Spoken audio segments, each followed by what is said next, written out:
I mean, should that poor mother really have been subjected to that? No, she did it because the head teacher and the police officer and others would have put pressure on her in order to keep the Muslim community happy. Now, Right.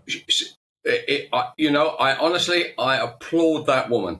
I applaud her for sitting up there and taking the fact that she was surrounded by men there. She was surrounded. You can imagine the head teacher was sitting there. She was worried about whether her son was going to get kicked out. You've got a police officer sitting there. Was he going to arrest this 14-year-old? In the end, they decided it wasn't a crime, but still put it down as a hate incident. And remember, this happened in Wakefield, 10 miles down the road in Batley, 2 years ago now, right?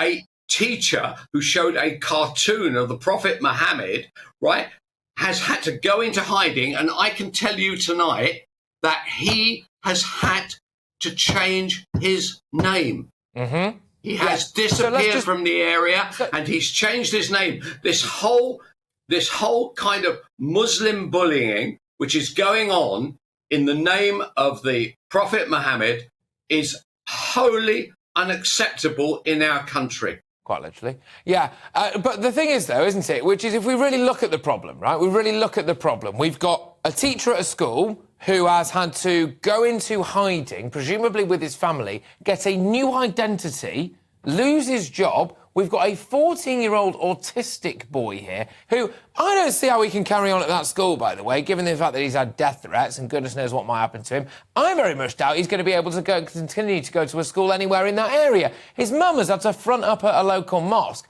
I'm sorry, Kelvin, but the problem here is staring us right in the face, is it not? Yes, and if you know anything about autism and anxiety are hand in hand. The mother says he's in a terrible shape. I can absolutely believe this. So what is going to happen? We don't need to be a genius to work out who made the death threats to him, do we?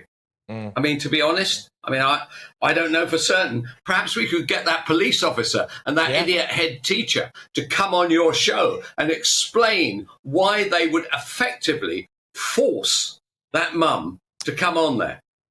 Yeah. Do you not think that actually we should, as a nation, say to certain elements of the Islamic community, we are in Great Britain, just in case you were wondering, we do not have blasphemy laws here, and whilst we are very respectful of you and whatever beliefs you may have, we do not prosecute someone who is a child who kicks your religious book. And if you are angry about that, frankly, I suspect you need to grow up. Right. Well, the reason that this trial, this honestly a mosque trial of this poor mother took place was to stop a replication of what happened at Batley, which was that the Muslim community all gathered outside the school. I'd say, yeah, and what is the issue?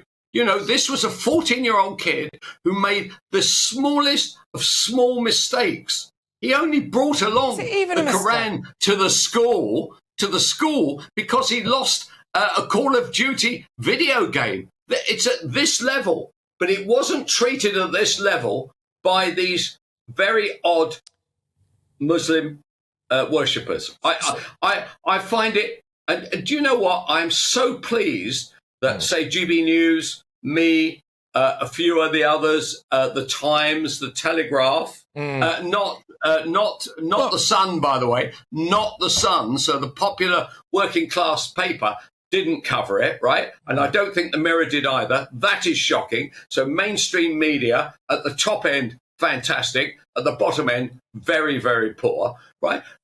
Why do we have to? Right?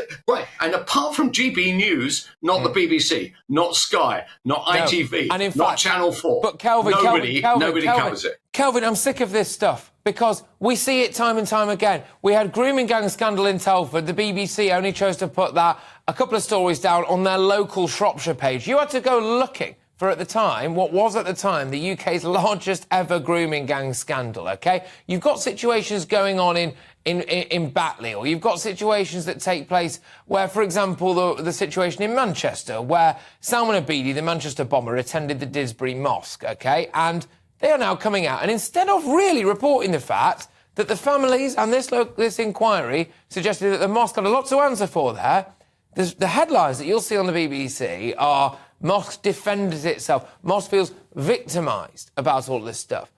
And I am deeply concerned now that what Suella Braverman has said is true, which is that in the pursuit of political correctness, we are ignoring some very, very dangerous stuff here.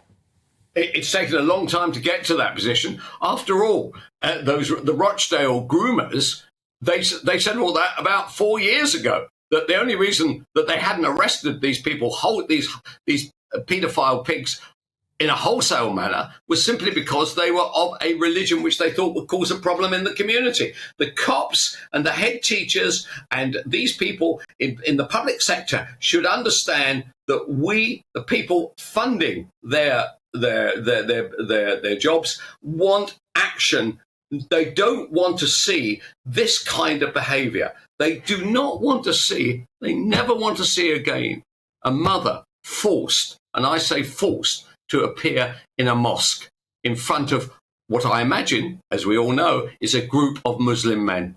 Why on earth should that woman have to basically apologise for 3 minutes in that way? It is shocking. And the other thing that's shocking is, why isn't this a national scandal?